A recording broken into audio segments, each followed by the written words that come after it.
1 in 3 farms could be gone by spring. Not in some third world country, not in some distant future, right here in America's heartland, right now. And while Kansas Governor Laura Kelly talks about broadband and education, Kansas farmers are quietly disappearing.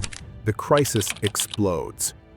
Chapter 12 farm bankruptcy filings doubled in the first quarter of 2025. The Midwest recorded 71 farm bankruptcies in just 7 months, more than any other region in America.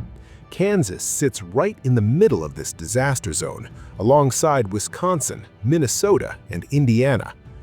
The Kansas City Federal Reserve reports that agricultural credit conditions have deteriorated for 6 consecutive quarters. Loan repayment rates are at their lowest since early 2020.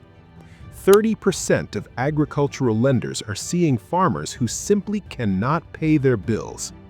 These aren't small operations run by inexperienced farmers. These are multi-generational family farms that survived the Dust Bowl, the 1980s farm crisis, and multiple droughts, but they cannot survive what is happening right now. The math that doesn't work. The economic squeeze is brutally simple. Corn trades around $4 per bushel, down from over $8 in 2022.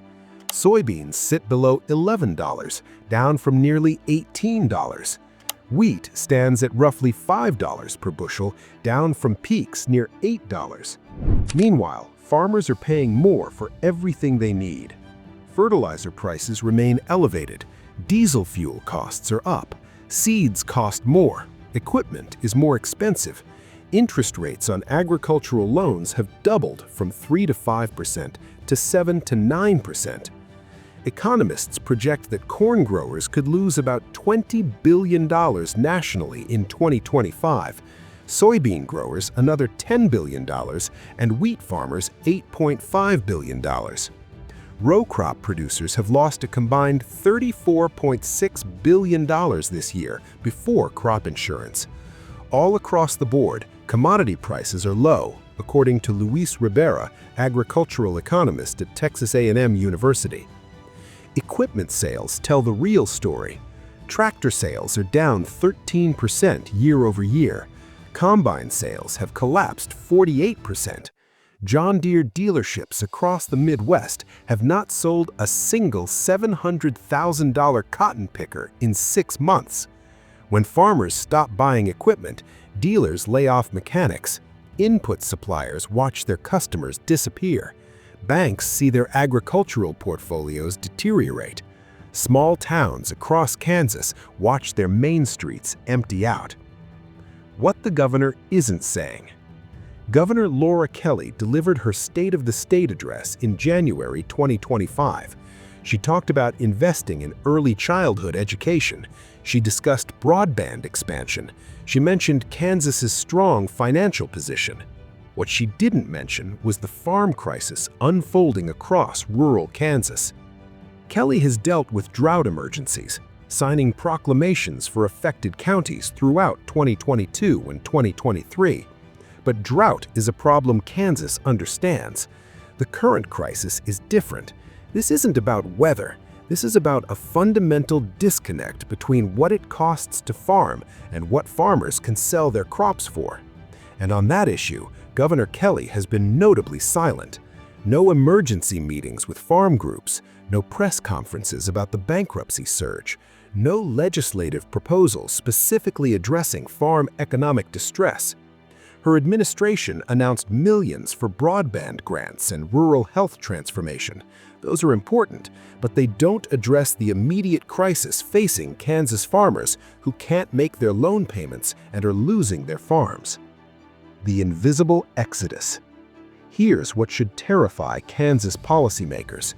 Many farmers are exiting agriculture before they even reach bankruptcy, which means the official statistics understate the problem.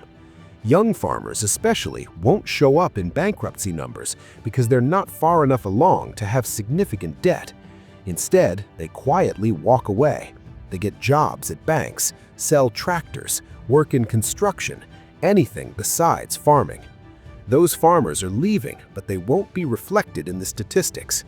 Kansas is losing not just farm operations, but an entire generation of agricultural knowledge and expertise. When someone spends their entire life learning to farm, investing in equipment and land, and then realizes they can't make it work economically, they don't always file bankruptcy. Sometimes they just sell what they can and move on. The trade war factor. President Trump's trade policies have particularly hammered soybean farmers. In May 2025, China stopped buying U.S. soybeans in retaliation for tariffs. China purchased about half of all U.S. soybean exports last year. That market has vanished. Brazil has become the dominant soybean producer in the world. Kansas farmers export 40 to 50% of their soybean production. When that export market disappears, there's no way to make the numbers work. The Trump administration announced a $12 billion aid package in December, with $11 billion going to row crop farmers. But agricultural leaders say it's not nearly enough. The American Farm Bureau's Dan Wright put it bluntly: a program that provides roughly $50 per acre will not save the thousands of family farms that will go bankrupt before the end of the year. And that assistance is scheduled to arrive in fall 2026. That's far too late for farmers who need help now. What happens next?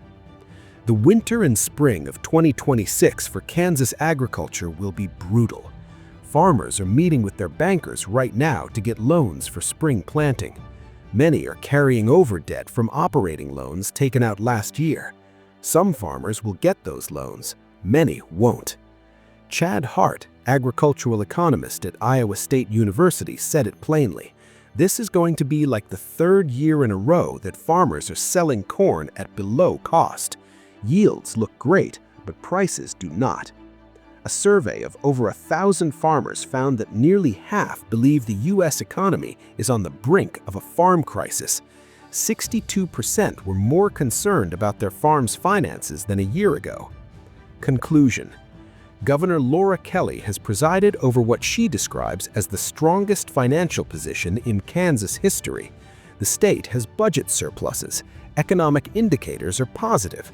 But those indicators don't measure what is happening in rural Kansas, where farm bankruptcies are accelerating and entire operations built over generations are disappearing. The question isn't whether Kansas will lose farms. The question is how many and what Kansas will look like when this crisis finally ends. Governor Kelly might want to start addressing that question before it's too late.